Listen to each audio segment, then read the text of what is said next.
ఒక కుటుంబం home loan తీసుకొని ఇల్లు కొనుక్కుందనుకోండి. ప్రతి నెల ఈఎంఐ కడుతున్నారు. కానీ అనుకోకుండా లోన్ తీసుకున్న వ్యక్తి చనిపోతే మిగిలిన హోమ్ లోన్ మొత్తం ఎవరు కడతారు?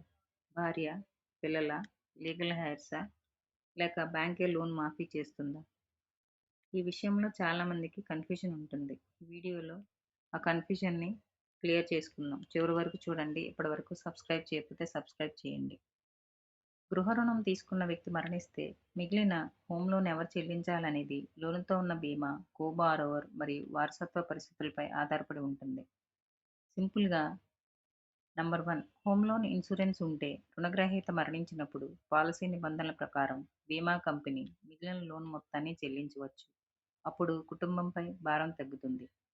నంబర్ 2, కో బారోవర్ ఉంటే, ఉదాహరణకు భార్య లేక భర్త లేదా మరొకరు కో బారోవర్గా ఉంటే వారి మీద రీపేమెంట్ బాధ్యత కొనసాగవచ్చు.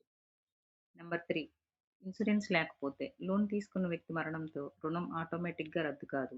బ్యాంక్ సాధారణంగా మరణించిన వ్యక్తి వదిలిన ఆస్తి నుంచి బకాయి వసూలు చేసే హక్కు కలిగి ఉంటుంది.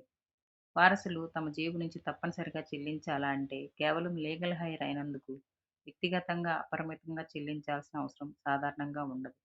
కానీ ఆస్తిని వారసత్వంగా స్వీకరించిన పరిస్థితి, కో బారోవర్ బాధ్యత, లోన్ అగ్రిమెంట్ వంటి విషయాలు కీలకం. ముఖ్యంగా ఇల్లు వారసులకు వస్తుంది కాబట్టి లోన్ పోతుందనేది కాదు. ఇల్లు మీద మోర్టగేజ్ ఉన్నందున బకాయి పరిష్కరించాల్సి ఉంటుంది. మీ